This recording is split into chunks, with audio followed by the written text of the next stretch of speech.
नमस्कार दोस्तों, आपका मेरे इस YouTube चैनल में स्वागत है।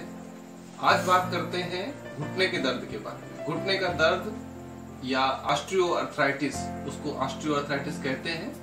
तो आज बात करते हैं उसकी एनाटॉमी, घुटने की एनाटॉमी क्या होती है।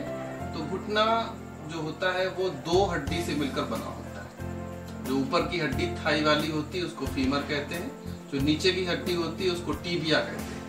दोनों हड्डी मिलकर के घुटना बनाती हैं और घुटने के ऊपर अंदर एक मेम्ब्रेन होती है जिसे साइनोवियल मेम्ब्रेन कहते हैं, और उस मेम्ब्रेन के अंदर एक फ्लूइड भरा होता है, उस फ्लूइड को साइनोवियल फ्लूइड कहते हैं। ऊपर पटेला रखी होती है, पटेला एक बोन है, वो भी उसका भी बड़ा रोल है, और ये तीन हड्डियां मिलकर के घुटने को बनाती है, फीमर, पटेला और टीबिया। लेकिन ऑस्टियोआर्थराइटिस में होता ये है कि जो उसकी मेम्ब्रेन है और मेम्ब्रेन के अंदर जो फ्लूइड भरा है, जो तरल पदार्थ भरा है, वो सूखने लगता है, वो गाढ़ा होने लगता है, ड्राई होने लगता है, जिसकी वजह से घुटने को मूवमेंट करने में उसकी फ्लेक्सिबिलिटी कम होने लगती है। ये इसकी शुरुआती स्टेज होती है। एनाटॉमी की बात कर ली है। अब बात करते हैं साइन और सिम्टम की। जब घुटने का दर्द की शुरुआत होगी, मतलब बिल्कुल शुरुआती स्टेज में पेशेंट को एक घुटने में, मैक्सिमम एक घुटने से शुरुआत होती है, एक घुटने में उसको हल्का दर्द, लेकिन दर्द से ज्यादा उसको जकड़न महसूस होगी। उसका घुटने का जो मूवमेंट होता है, मूवमेंट करने में उसको दिक्कत होगी। उसको सुबह जब वो उठेगा लेट करके, तो उसे घुटने में अपने जकड़न महसूस होगी, जैसे घुटना काम नहीं कर रहा है। लेकिन 10-15 मिनट जब मूवमेंट करेगा, टहलेगा, तो उसको नॉर्मल फीलिंग हो जाएगी।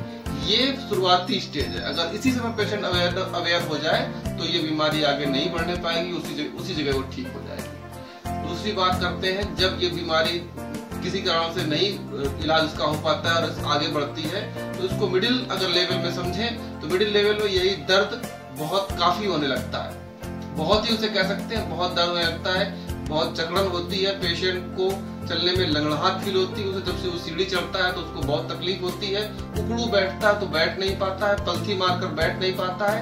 ये उसकी मीडियम लेवल की सीवियरिटी है। लेकिन पेशेंट जब थर्ड लेवल में आता है, मतलब बहुत सीवियर कंडीशन में आता है, तो पेशेंट के पैर भी कभी कभी अंदर की तरफ झुक जाते हैं, मतलब टेढ़े होने लगते हैं। ये होता है।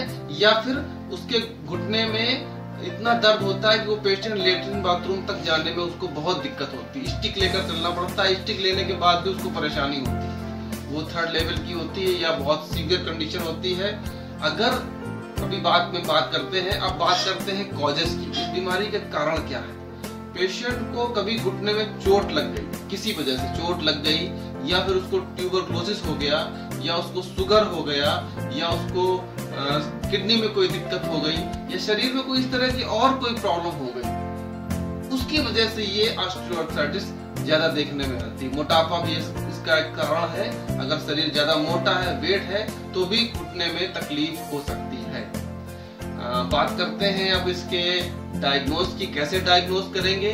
तो डायग्नोज सिम्टम तो मैंने बता दिए, लक्षण तो मैंने बताए हैं, लेकिन डायग्नोज करने के लिए अगर आप डायग्नोज चाहते हैं तो एक्सरे कराकर देख सकते हैं, आर्थोस्कोपी करा सकते हैं, सीटी स्कैन करा सकते हैं।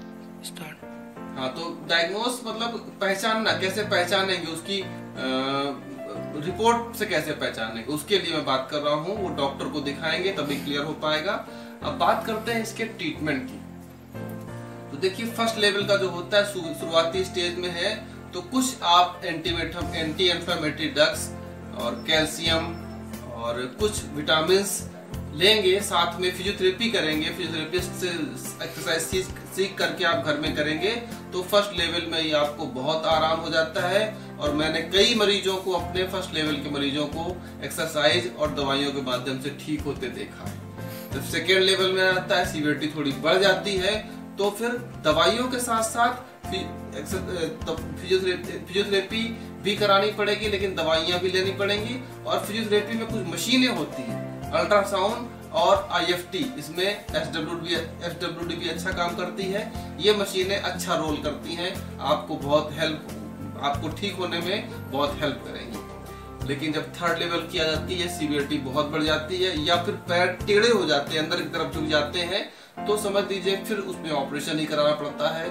उस समय अगर पैर टेढ़े हो गए हैं तो फिर और कोई चीज नहीं काम करती है, फिर उसमें ऑपरेशन ही कराना पड़ेगा।